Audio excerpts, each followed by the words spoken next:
J'étais vraiment surpris, ça goûtait, c'était très efficace, le citron, il était vraiment goûteux. Mais guide-moi un peu, il y en a plein, là, des eaux pétillantes, des... Qu'est-ce qui vous démarque? Qu'est-ce qui a fait que vous avez voulu lancer ça? Écoute, à un moment donné, on s'est rendu compte, on a lu un article de Radio-Canada qui parlait du gaspillage alimentaire, puis ça disait que c'était 50% de ce qui était produit au Canada qui était gaspillé. Fait que t'es dans une épicerie, tu as les deux pieds dans les fruits et légumes, tu regardes autour de toi, puis tu as 50% de ce qui peut être gaspillé. Fait qu'on s'est dit, hey, on serait pas en mesure d'utiliser ces fruits-là. Sauf que, ben, quand tu as une fraise du Québec versus une fraise de la Californie, ça goûte pas pareil. Ouais. Puis rapidement, on s'est rendu compte de ça, puis on se disait, hey, comment est-ce qu'on peut faire des breuvages, mais que ce soit standard? Parce que dans l'industrie du breuvage, il faut que ça goûte pareil aujourd'hui comme dans 6 mois. Ouais. Ce qu'on a fait, c'est qu'on a développé notre propre procédé d'extraction de fruits qui est unique dans l'industrie.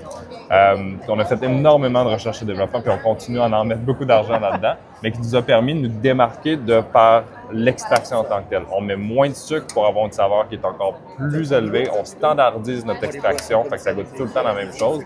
Et en plus de ça, ça te donne l'impression de mordre dans un vrai fruit quand tu bois notre produit, versus quand tu as un produit qui est fait à partir de concentré, ça goûte un peu plus la confiture de fruits. T'sais. Souvent, le monde va me dire « Hey, c'est-tu fermenté ou c'est... » Non, ça goûte juste la vraie chose. Si je te dis que c'est à framboise, c'est qu'on a mis de la framboise dedans. Puis là, les gens qui veulent découvrir vos produits, à quel endroit on peut trouver vos produits?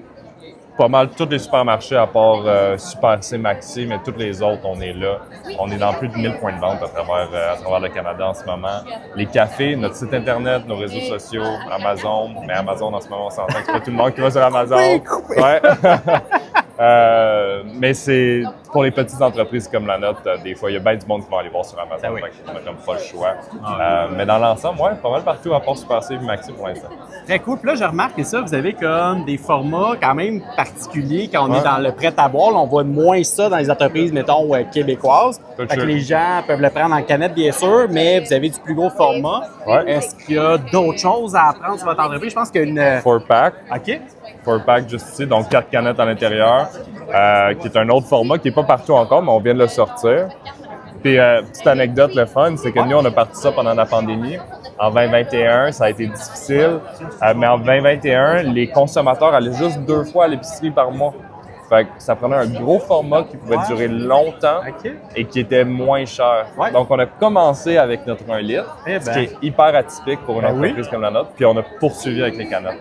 Merci pour l'anecdote, puis merci d'avoir pris le temps. Je vais continuer à découvrir, mais moi, j'ai goûté, là, j'avais eu celui au citron et lime. J'avais adoré, puis là, vraiment, tous les goûts que tu m'as lancés, c'est sûr que je vais me gâter dans certains de vos produits. Merci. Merci Guillaume.